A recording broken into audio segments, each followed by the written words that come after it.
y a des bonheurs sans nuages. Des joies que rien ne devrait faire dérailler. La naissance d'un enfant, entouré de ses parents et grands-parents.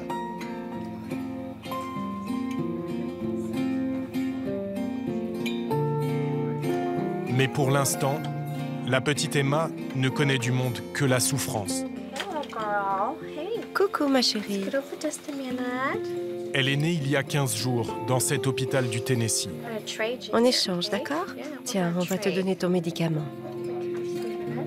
Son médicament, de la morphine, 8 fois par jour.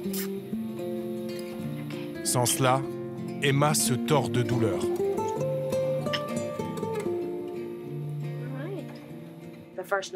La première nuit, elle a bien dormi. Mais le lendemain de sa naissance, elle n'arrivait plus à dormir. On ne pouvait pas la toucher. Je ne pouvais plus la prendre dans mes bras. Elle gigotait dans tous les sens. Elle voulait manger sans arrêt, mais ça la rendait malade. Je voyais bien qu'elle souffrait.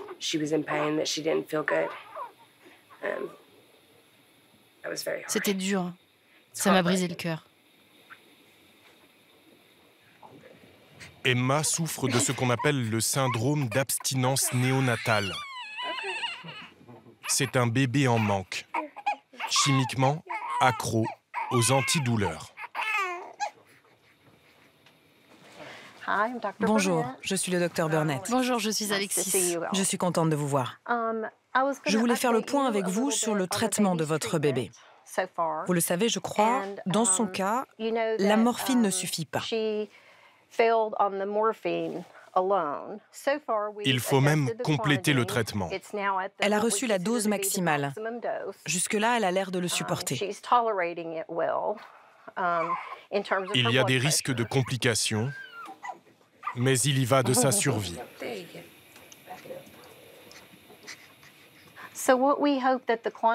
Avec ce traitement, on espère que l'on va limiter ses diarrhées et ses insomnies.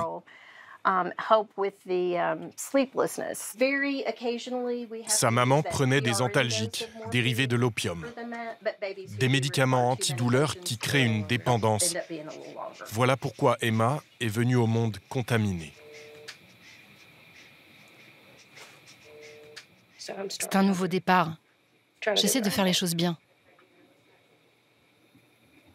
Retard de développement, problèmes moteurs.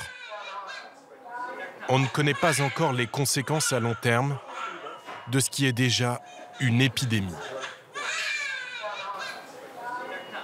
Aux États-Unis, un bébé naît toutes les 20 minutes intoxiqué aux opioïdes.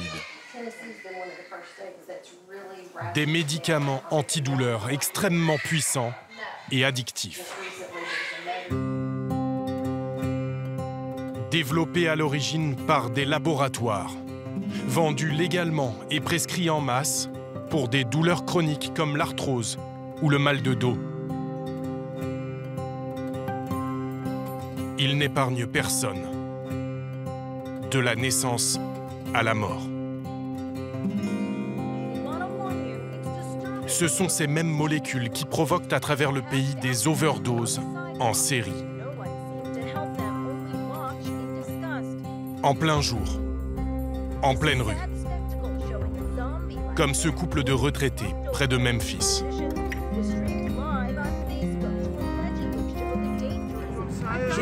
Elle respire encore. Cette jeune femme, sur un parking du New Jersey. Hé mec, réveille-toi! Ce père de famille, au volant de sa voiture. Maman! Réveille-toi! Ce ne sont pas les profils habituels de toxicomanes, mais des citoyens ordinaires. Des parents, chez eux, filmés par leurs enfants. Tu peux pas être comme ça devant tes propres enfants, merde! Les opioïdes tuent près de 200 Américains chaque jour. 72 000 en 2017. C'est plus que les armes à feu et les accidents de la route combinés. L'espérance de vie recule désormais aux États-Unis. La mort sur ordonnance frappe partout, indifféremment. Cette fillette vient de voir sa mère s'écrouler alors qu'elle faisait ses courses au supermarché.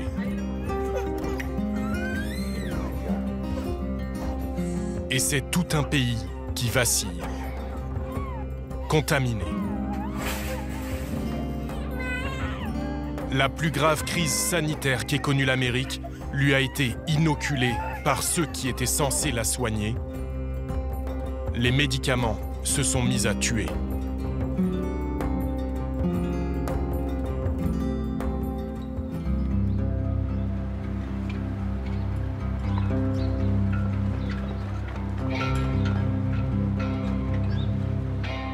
C'est une petite ville au nord de l'Ohio, Ashtabula, au bord du lac Erie, face au Canada.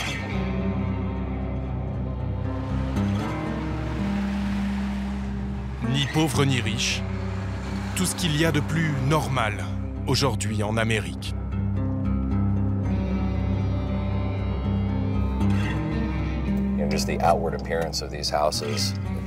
Ces maisons sont normales, leurs occupants sont normaux, et les problèmes qu'ils rencontrent, qu'il s'agisse d'overdose ou d'addiction, sont hélas normaux également. Chaque famille ici connaît quelqu'un qui est mort d'une overdose. Des overdoses sans drogue et sans dealer. Les policiers comme Taylor Cleveland ont mis du temps à comprendre. Selon lui, ce qui empoisonne l'Amérique aujourd'hui vient de l'armoire à pharmacie. À l'époque, on a commencé à voir de plus en plus de gens revendre des pilules d'Oxycontin. Le procureur nous a dit « Vous êtes sérieux les gars? Vous voulez poursuivre en justice les gens qui revendent les antidouleurs que leurs grands-mères ont eu après une opération de la hanche ou pour soulager leur cancer ?» J'ai dit oui. Mais il a fallu 5 ans pour qu'ils acceptent d'instruire ces affaires de pilules sur ordonnance. Entre-temps, la situation était devenue hors de contrôle.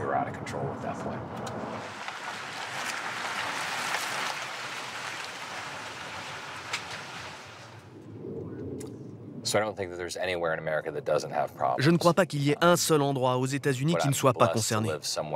Mais je me dis qu'ici, en tout cas, on essaie de faire face à ces problèmes et d'y répondre. On sent que vous êtes ému quand vous parlez de votre ville. Parce que je l'aime, ma ville.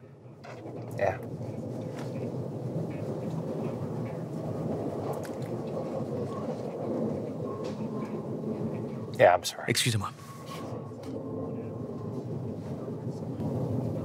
Les victimes, désormais, sont ses voisins, ses proches. Des citoyens ordinaires emportés par une épidémie. Policiers, pompiers et secouristes, tous les agents de terrain ont reçu une nouvelle arme, le Narcan. Voilà, ça c'est du Narcan. L'antidote aux opioïdes. C'est un spray nasal. Il suffit de le sortir de l'emballage. Et si quelqu'un fait une overdose, on lui injecte comme ça, dans la narine.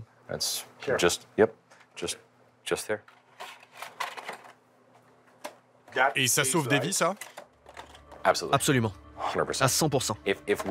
Sans ça, on a eu 72 000 morts aux États-Unis en 2017. Si on n'avait pas eu de Narcan, on aurait sans doute été à 250 000.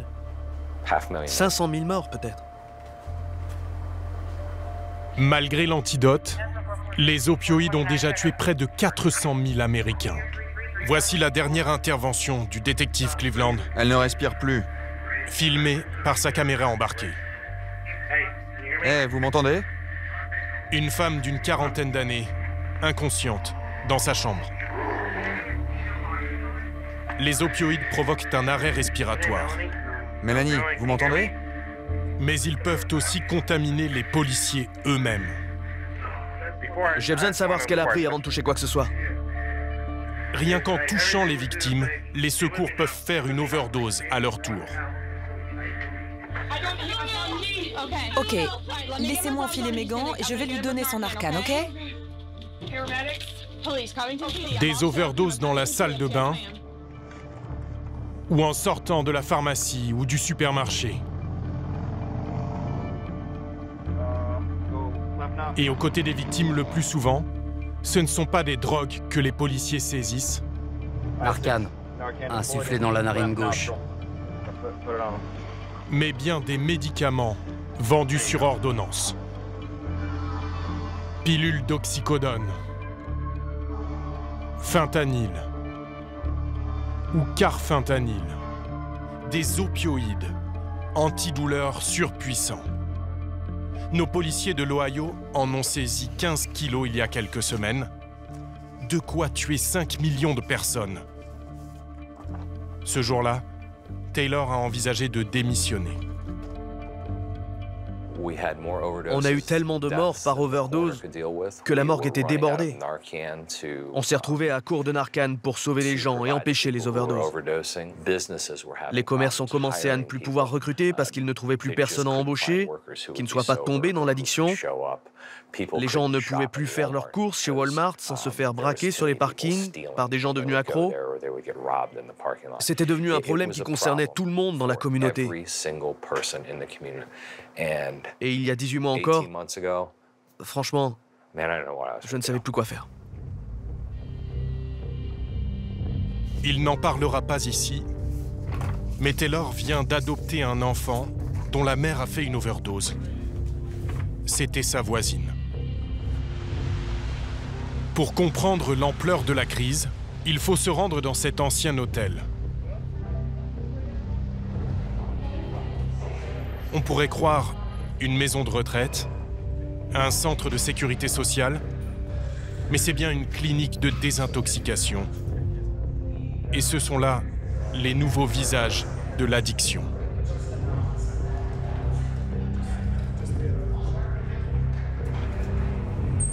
Tracy y travaille en tant que psychologue.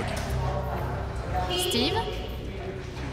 Elle accompagne Steve, 51 ans, depuis 1 an et demi. Comment ça va aujourd'hui? Oh, ça va. Bien.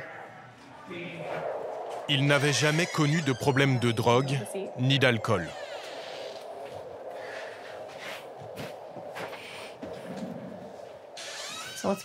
Alors quoi de neuf? Pas grand-chose. J'ai fini par récupérer un endroit où dormir. Je retombe sur mes pattes.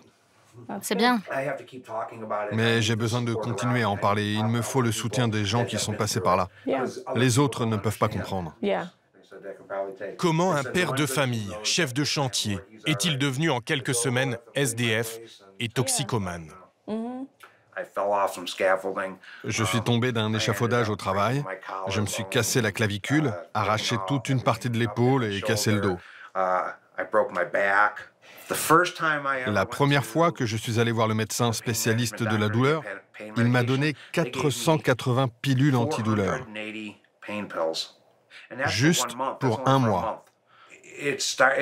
Mais rapidement, ça n'a pas suffi. J'ai commencé à en prendre de plus en plus et très vite, je suis devenu accro aux pilules. Je ne savais pas l'effet que ça aurait sur moi, mentalement et physiquement. La sensation de manque, quand vous ne les avez plus, c'est insupportable. Parfois, on voudrait juste être mort. Vous y avez pensé? Oui, 2 ou 3 fois. On voudrait juste que tout s'arrête. Sans les pilules, je ne voulais plus continuer.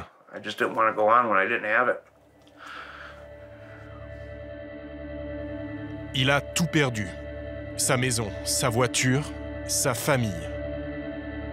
Voler de l'argent à ses proches pour se procurer les pilules. Moi, j'avais confiance en mon médecin. Je me disais, le médecin, il ne va pas t'envoyer dans la mauvaise direction, il te donne ce qui est bon pour toi, ce dont tu as besoin. Dans le bureau de Tracy, défilent des patients de tous âges aux histoires similaires. Greg démarre son sevrage après 15 ans de dépendance. En 2001-2002, j'ai commencé à avoir des douleurs d'estomac. Les médecins ne savaient pas ce que c'était, alors ils m'ont donné des antidouleurs. Vicodine, Percocet, Oxycontin. Comment est-ce que ça devient un problème de drogue? Parce que ces pilules sont à base d'opium, comme l'héroïne, et elles prennent le contrôle de votre vie. Moi, j'avais un boulot, j'étais payé le vendredi soir, et le samedi matin, j'étais ruiné, parce que ces pilules coûtent cher. Mon père a eu un accident juste avant de mourir, et c'est là que j'ai compris que j'avais un problème. Il était à l'hôpital, entre la vie et la mort, et moi j'étais à son chevet, en train de fouiller dans son portefeuille, à la recherche d'argent. En temps normal, jamais je n'aurais fait un truc pareil. Un soir, plus tard, j'ai fait un rêve. Mon père, qui était mort, venait me parler en pleurant. Il disait « Il faut que tu te fasses aider ». Le lendemain, j'étais ici et depuis, je n'ai rien touché. C'était le 18 août dernier. C'est dur? Ouais.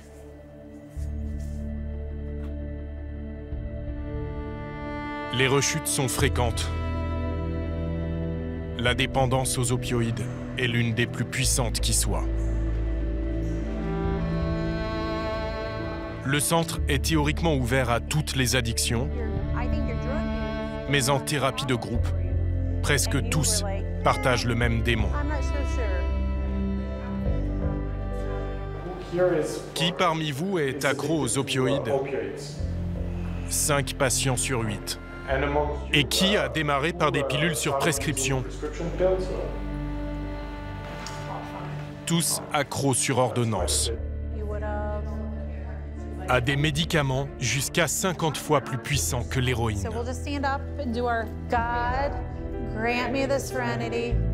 3 centres comme celui-ci viennent d'ouvrir à Ashtabula. Tous 3 sont déjà saturés.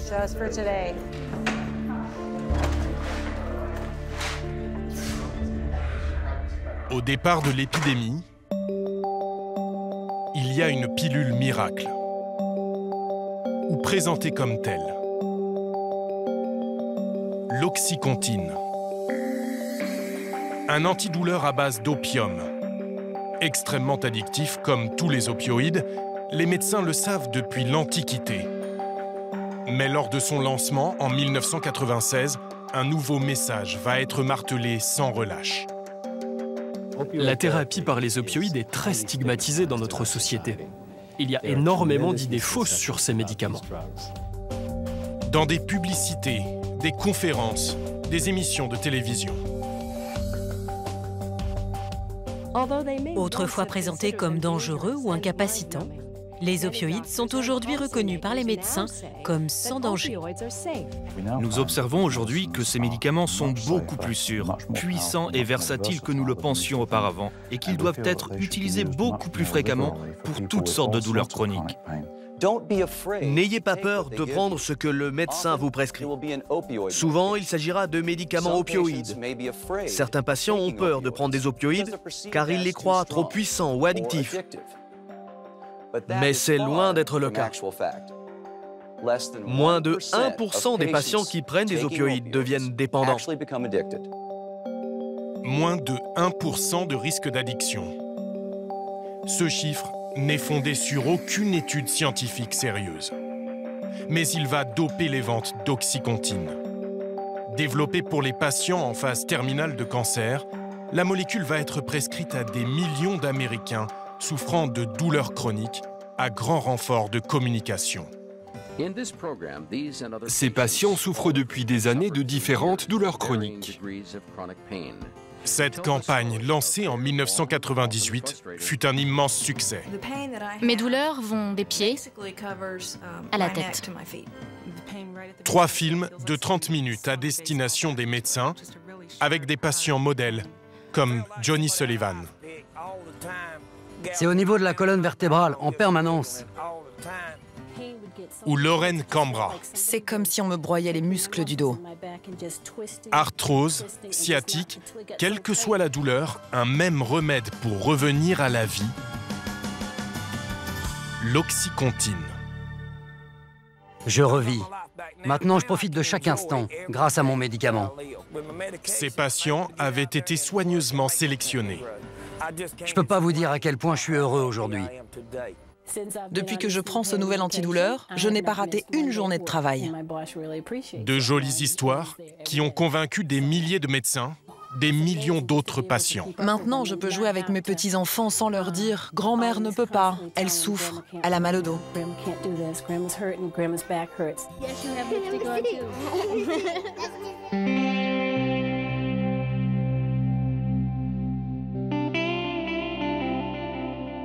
20 ans plus tard, nous avons voulu retrouver ces patients modèles. Ils venaient de la même région, la Caroline du Nord. Certains y vivent encore. Tous avaient été choisis pour incarner les vertus de l'oxycontine.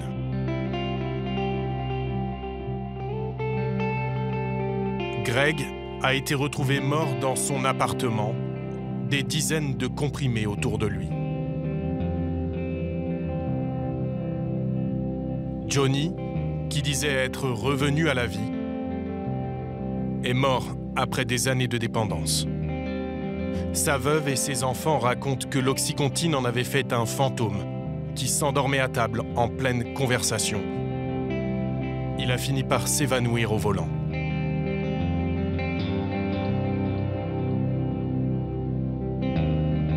Lauren Cambra est la seule survivante qui ait accepté d'en parler.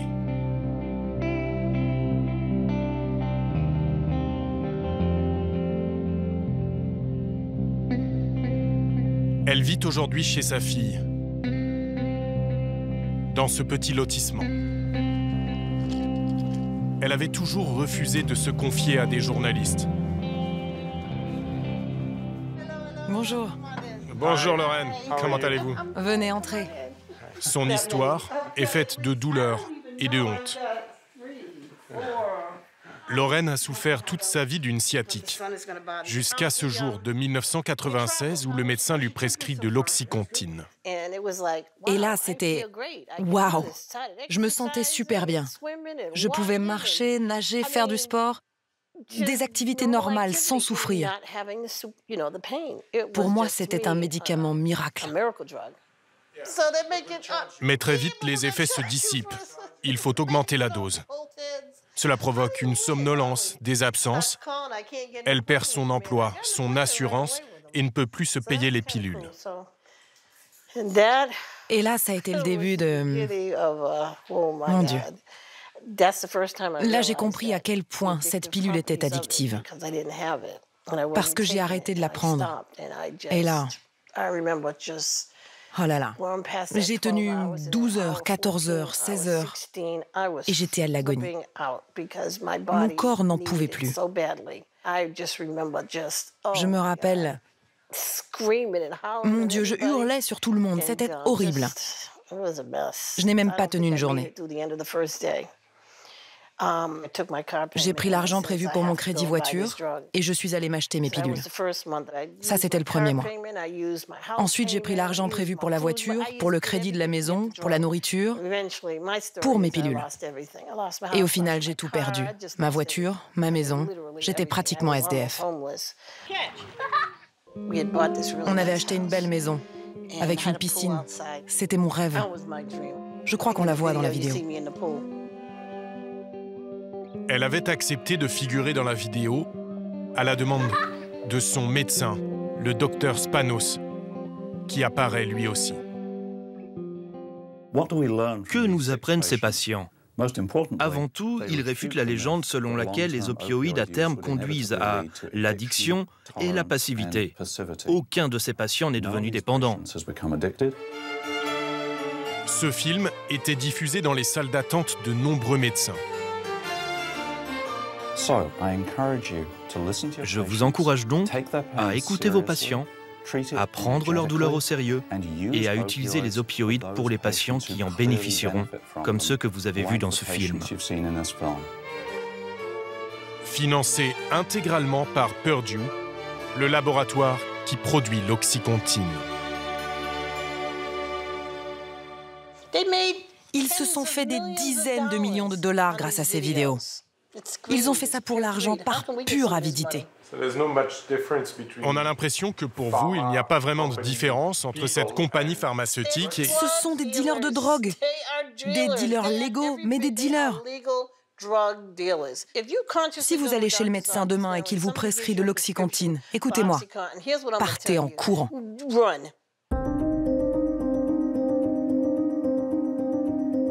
Nous avons cherché les responsables à travers tout le pays. Les médecins d'abord. Ceux qui ont fait la promotion de l'Oxycontin à la télévision ont tous disparu des médias. Le docteur Spanos, qui suivait Lorraine et Johnny, habiterait dans cette ville-là. Il a ignoré tous nos appels, tous nos messages. Pour encourager patients et médecins, 34 000 boîtes d'Oxycontin ont même été distribuées gratuitement par la compagnie. Alors nous avons remonté la filière jusqu'à Stamford, dans le Connecticut, le siège de Purdue Pharma. L'une des entreprises les plus impénétrables des États-Unis. Non cotée en bourse, ses comptes sont tenus secrets, l'identité de ses propriétaires nappée de mystère. Nous avons contacté la communication, les avocats, les dirigeants du groupe, sans réponse. Un homme les poursuit sans relâche depuis plus de 15 ans. Le professeur Andrew Kolodny, le lanceur d'alerte des opioïdes, la bête noire des labos. Bonjour. C'est un honneur d'être ici pour parler de l'épidémie d'addiction aux opioïdes. Je n'ai aucun lien d'intérêt financier à déclarer avec quelque laboratoire pharmaceutique que ce soit. Et je crois qu'en m'écoutant, vous allez vite comprendre pourquoi aucun labo ne voudrait être associé à moi. Médecin, spécialiste de l'addiction, il est le premier à avoir posé un diagnostic sur cette crise sanitaire. Ce qu'on observe dans à peu près tous les États du pays, c'est une augmentation très nette de l'addiction aux opioïdes. De 1999 à 2001, puis à 2003, 2005, 2007 et 2009. L'augmentation brutale d'une maladie, c'est la définition même d'une épidémie.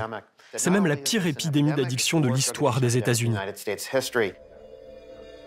Et une épidémie programmée, selon lui, planifiée par un laboratoire en particulier. Ça aurait été très difficile pour Purdue Pharma de rencontrer un succès commercial aussi important avec l'Oxycontin si les médecins l'avaient prescrit de façon appropriée. Parce que les douleurs en phase terminale de cancer, ce n'est pas très commun. Et par définition, les patients en phase terminale n'en utiliseront pas longtemps. Pour qu'un médicament rapporte, il faut que les médecins le prescrivent pour des problèmes classiques sur le long terme. Et si le médicament est addictif, alors vous avez la recette pour un carton commercial. Et aux États-Unis, la FDA, l'agence censée contrôler l'industrie pharmaceutique, a failli dans sa mission. Comment les autorités sont-elles passées à côté de la plus grave crise sanitaire du pays? Une épidémie qui allait tuer en 20 ans près de 400 000 personnes. Certains ont bien tenté d'intervenir au tout début de la crise. Décembre 2001, l'Amérique est sonnée par les attentats du 11 septembre. Rares sont ceux qui s'intéressent au poison qui, de l'intérieur, va faire bien plus de victimes. Audition sur les abus du médicament Oxycontin. Seuls quelques sénateurs s'inquiètent des pratiques de Purdue Pharma. Ils convoquent les représentants du groupe. Je suis le docteur Paul Goldenheim, médecin en chef chez Purdue Pharma. Il s'agit de l'unique audition publique d'un membre du laboratoire. Chez Purdue, nous sommes très choqués que l'oxycontine, qui vient soulager des milliers de personnes, soit également mal utilisée. Ce qui nous inquiète le plus, c'est que des adolescents naïfs abusent de l'oxycontine et d'autres produits sur ordonnance. Les abus seraient le fait d'adolescents en quête de sensations fortes. Cette ligne de défense ne convainc pas les sénateurs. Il y a de plus en plus de morts, des gens qui décèdent suite à des overdoses, des communautés ravagées. On doit tirer les leçons de ce qui se passe pour stopper ça et ne pas avoir davantage de familles dévastées. C'est quoi pour vous, la roulette russe? Si ce médicament vous soulage, c'est grâce à nous. S'il vous rend accro, c'est de votre faute. C'est pas notre problème. Eh bien, je crois qu'il y a pas mal de monde qui pense que si. C'est de votre responsabilité. Je crois qu'il faut bien voir que nos pouvoirs sont limités. Nous n'avons pas le pouvoir d'investiguer. Oh, ça va. Ne vous fichez pas de moi. Myrtle Beach, en Caroline du Sud, c'est pas New York. Dans cette petite ville, vous avez une augmentation d'$1 million de vos ventes en 3 mois, plus que n'importe où à travers le pays. On ne peut pas empêcher les gens de prescrire nos produits. Les sénateurs ne vont pas en rester là. Nous, on peut. Au lendemain de cette audition, une enquête fédérale est lancée. Des milliers de patients, de proches de victimes d'overdose traînent Purdue Pharma en justice. Mon petit-fils de 6 ans est rentré chez lui et il a trouvé sa mère morte dans son lit. Ces gens sont des meurtriers. Le docteur Goldenheim et 2 autres cadres plaident coupables en 2007 pour marketing frauduleux et avoir minoré les risques d'addiction liés à l'oxycontine. Purdue écope d'une amende de $600 millions, l'une des plus importantes infligées à un laboratoire. Purdue est désormais un criminel condamné. Chaque fois que quelqu'un entendra le mot oxycontine, il se dira « Ah, c'est le médicament pour lequel ce labo a été condamné ». Nous sommes en 2007. L'oxycontine aurait pu disparaître. C'est exactement le contraire qu'il va se passer. Au lendemain de la sanction, les propriétaires de Purdue redoublent d'efforts pour vendre l'oxycontine. Personne ne le sait à l'époque, mais le médicament va rapporter $35 milliards au groupe. L'amende de 600 millions n'est qu'une contravention sur la route de Purdue. Fini les vidéos, le labo mise cette fois sur une armée de représentants médicaux pour inonder le marché. En banlieue de Philadelphie, nous avons rendez-vous avec une repentie. Bonjour. Entrez. Carol Panara, ancienne visiteuse médicale de Purdue. Tenez, j'ai fait des cookies et du café. Rares sont les ex-employés prêts à lever le voile sur les agissements du groupe. Carol a été recrutée au lendemain de la condamnation. En 2008-2009, la compagnie a connu une mini-expansion. Ils ont embauché plus d'une centaine de représentants commerciaux. L'objectif, c'était d'avoir un accès direct, en tête-à-tête, avec les médecins de famille. Plus question de se limiter aux spécialistes de la douleur. Il fallait démarcher les généralistes, moins au fait des risques d'addiction. On disait aux médecins, est-ce que vous avez des patients qui souffrent d'arthrite? C'est une maladie chronique. Et l'oxycontine, justement, est préconisée dans le traitement des douleurs chroniques modérées à sévères. Et on les a emmenés sur cette voie. Pour convaincre les médecins, Purdue lui fournissait des publications soi-disant scientifiques. Il nous donnait des magazines comme Ensemble contre la douleur, l'Association américaine contre la douleur, enfin des revues de ce type qu'on laissait aux médecins et qui les encourageaient à prescrire des opioïdes. Ce n'est qu'après avoir quitté l'entreprise que j'ai découvert que ces publications étaient financées par Purdue. il nous donnait aussi un fascicule marketing qui expliquait la soi-disant différence entre l'addiction et la pseudo-addiction. La pseudo-addiction, selon Purdue, c'est quand un patient a l'air d'être accro, se comporte comme un toxicomane, mais qu'en réalité, c'est juste qu'il est mal pris en charge. Que sa douleur n'est pas bien traitée et qu'il faut passer à la dose suivante, à un échelon plus haut. Si le patient semble accro, augmentez la dose.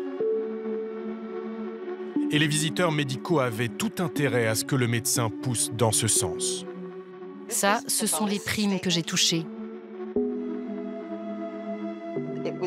C'était en fonction du dosage. Si le médecin prescrivait beaucoup de 10 ou 20 mg, vous touchiez un certain bonus. Beaucoup de 30 ou 40 mg, 60 ou 80, un bonus plus élevé. Car plus les dosages sont élevés, plus les pilules sont chères et plus l'entreprise gagne d'argent. Donc plus vous dépassiez vos objectifs de vente dans les dosages forts, plus votre prime était importante. Plus de 10 400 $ par trimestre, en plus de son salaire. Carol gagnait très bien sa vie. Et puis un jour, c'était un dimanche. Je devais aller à l'aéroport pour me rendre au meeting annuel de l'entreprise. Et là, j'ai eu comme une révélation. Je me suis dit non, je ne peux plus faire ça. Alors j'ai démissionné. Je ne pouvais plus continuer. C'est comme si on m'avait retiré tout le poids du monde. Mes amis m'ont dit « Tu démissionnes d'un groupe pharmaceutique, tu es folle !» Et je leur ai dit non. Ma tranquillité d'esprit vaut plus qu'un bulletin de paie.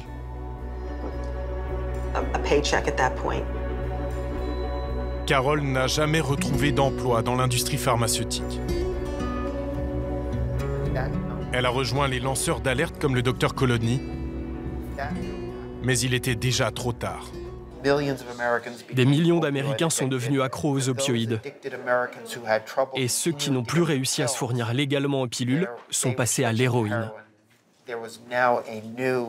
Il y a eu tout à coup un nouveau marché pour les opioïdes illégaux et ce problème s'est surajouté à la crise. C'est la deuxième vague de l'épidémie. Les cartels de drogue ont saisi l'occasion et inondé les rues de la cousine chimique illégale de l'oxycontine, l'héroïne, qui était pourtant passée de mode. 4 Américains sur 5 qui y goûtent aujourd'hui viennent des antidouleurs sur ordonnance.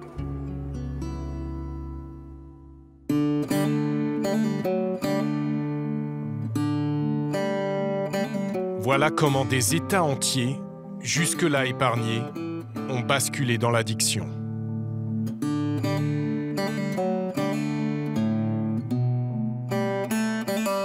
Au cœur des Appalaches, la Virginie occidentale, région des travailleurs du charbon et des bûcherons.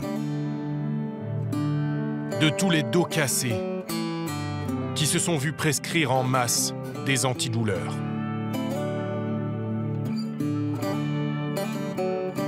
C'est aujourd'hui l'État le plus affecté. Épicentre d'une épidémie qui coûte au pays 500 milliards de dollars par an, 8 milliards rien qu'en Virginie. Alors les opioïdes sont devenus la question politique du moment. Ce lobbyiste a empoché des millions en conseillant les producteurs d'opioïdes qui ont inondé la Virginie de leur poison. Lorsque nous arrivons en Virginie, Donald Trump est attendu à Huntington, la ville emblématique de la crise, où le président compte de nombreux fans.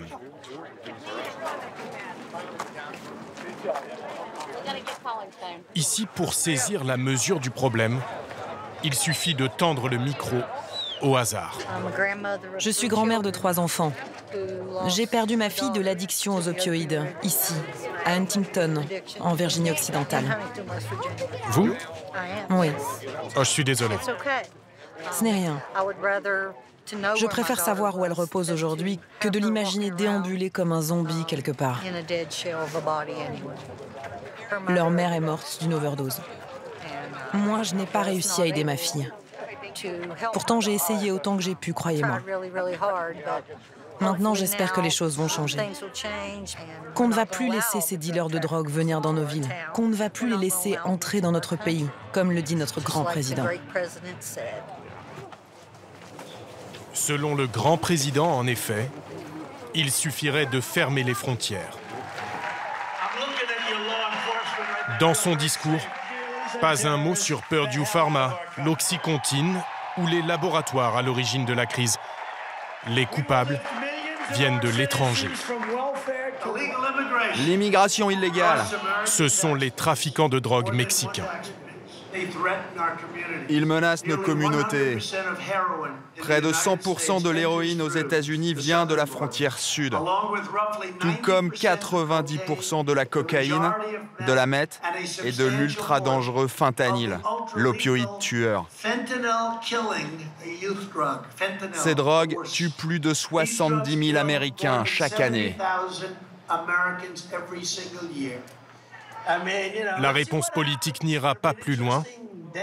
Jusqu'à la Maison-Blanche, on rechigne à s'attaquer aux racines du mal.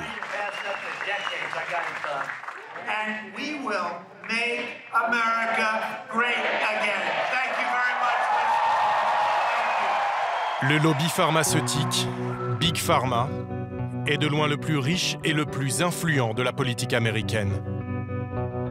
Rares sont ceux qui osent l'affronter. Mais un peu partout dans le pays, une armée de juristes et d'activistes prépare la plus grande bataille juridique de l'histoire des États-Unis.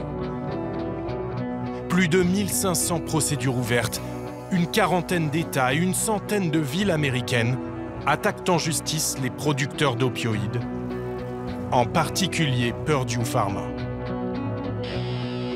L'heure des comptes pour les 300 avocats déjà saisis du dossier, et l'heure d'une revanche personnelle pour le plus déterminé d'entre eux, Paul Hanley.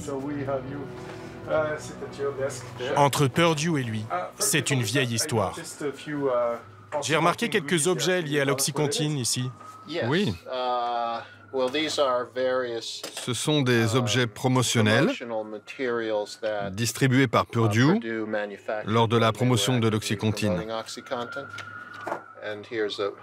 Là, vous avez une calculatrice avec marqué dessus « 1 milliard de dollars en l'an 2000 ». C'était leur objectif commercial et ils l'ont largement dépassé avec les ventes d'Oxycontin. Ça, c'est une boîte à stylos, une boîte à pilules pour les médecins avec écrit « Tout simplement », l'un de leurs slogans. Et enfin, ce stylo Oxycontin avec une notice déroulante.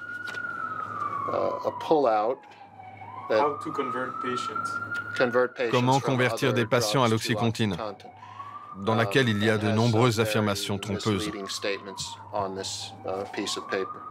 Et pourquoi vous gardez ça dans votre bureau? Parce que ce sont des preuves pour le procès. C'est lui qui a fait condamner Purdue en 2007. On était très naïfs en 2007. On pensait que 634 millions de dollars d'amende serviraient de leçon à Purdue. Mais surtout, nous n'avions pas compris qu'à l'époque, on n'en était encore qu'aux prémices de l'épidémie.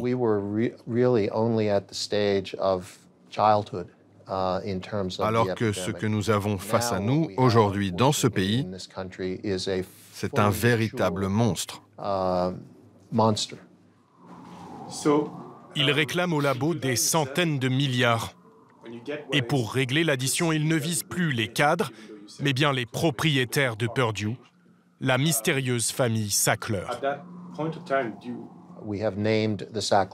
Nous venons de citer nommément les Sackler dans l'une des plus grandes procédures en cours, ici, dans l'État de New York. Car nous avons enfin trouvé des éléments précis qui nous permettent de montrer que les membres de la famille sont personnellement impliqués dans les mensonges autour de l'Oxycontin. C'est une famille extrêmement discrète. Il semble que leur avocat leur ait conseillé, il y a déjà des années, des décennies même, de ne pas donner d'interview. Et ils s'y sont tenus. Vous ne trouverez pas la moindre interview d'un membre de la famille Sackler. Nulle part, jamais. C'est assez unique, non? Oui, c'est tout à fait exceptionnel. Mais c'est aussi franchement remarquable, car donner une interview, c'est se dessiner une grande cible dans le dos. Jamais une famille n'a si longtemps échappé au regard. Nous avons épluché 70 ans d'archives. Il n'existe aucune vidéo publique, à peine quelques photos des Sackler. Une des dynasties les plus puissantes des États-Unis. Plus riche que les Rockefeller. Il y a d'abord Arthur, le patriarche. Médecin et publicitaire à la fois, c'est le secret de leur incroyable réussite. Son génie du marketing permet dans les années 60 au Valium des laboratoires Roche d'atteindre 100 millions de dollars de vente, du jamais vu. Avec ses frères Raymond et Mortimer, il développe le premier succès maison de Purdue, son premier opioïde à base de morphine, MS-Contin. Le brevet arrive à expiration lorsque l'héritier Richard Sackler prend les rênes du groupe. C'est lui qui remplace la morphine par l'oxycodone, 2 fois plus forte. L'Oxycontin est né et va assurer la fortune de la dynastie, 13 milliards de dollars aujourd'hui. 8 membres des Sackler siégeaient encore au comité de direction jusqu'à l'été dernier. Leur nom n'apparaît nulle part dans les documents publics de Purdue. En revanche, ils s'affichent sur les plus grands musées du monde. Au Metropolitan, à New York, où ils ont financé l'immense temple de Dendur. Au Guggenheim, au Louvre également. À Londres, Washington, Tel Aviv et Pékin, les Sackler apposent leur nom sur des bibliothèques, des universités et même un astéroïde. À des années-lumière du produit qui a fait leur fortune.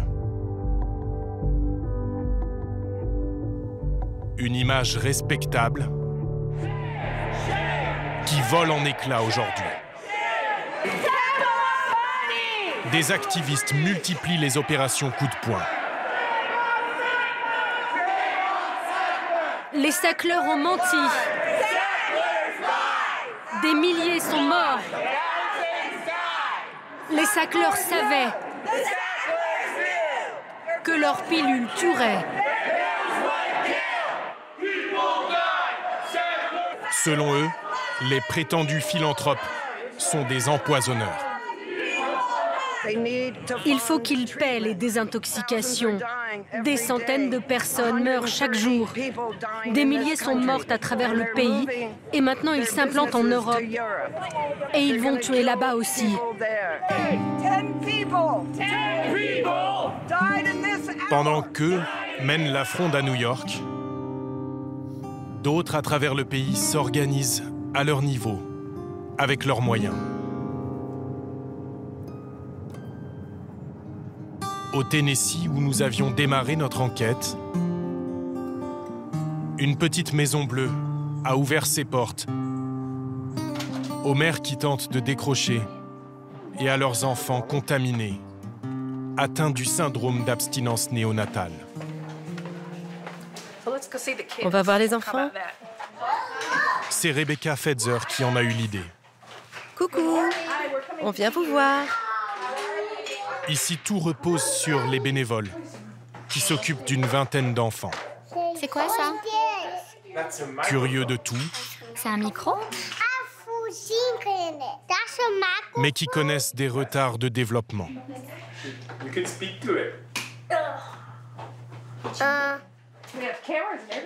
3 petits pensionnaires, tout juste sortis de l'hôpital, viennent d'arriver.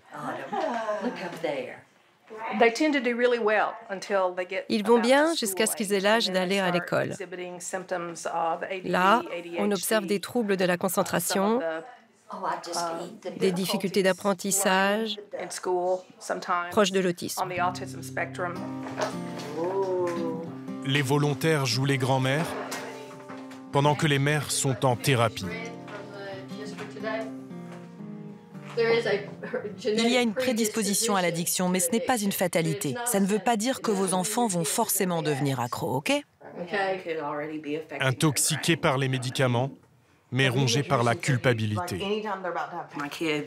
Mes enfants, c'est ceux qui comptent le plus pour moi. Je ne veux pas qu'à cause de moi, ils aient une enfance difficile.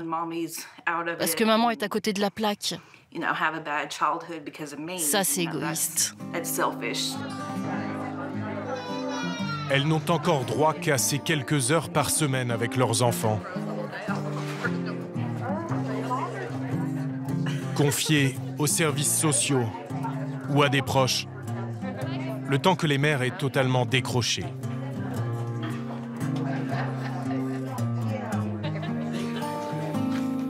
La petite Emma a aujourd'hui 4 mois. Elle semble tirée d'affaire dans l'immédiat, mais on ignore encore l'impact que les opioïdes auront sur son avenir. Sa mère continue son combat pour se débarrasser de l'addiction, comme des milliers d'autres Américains.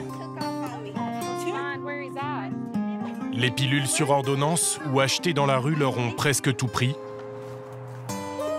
Il faut plusieurs années pour se défaire des opioïdes. Il faudra plusieurs générations pour dissiper totalement les effets du poison.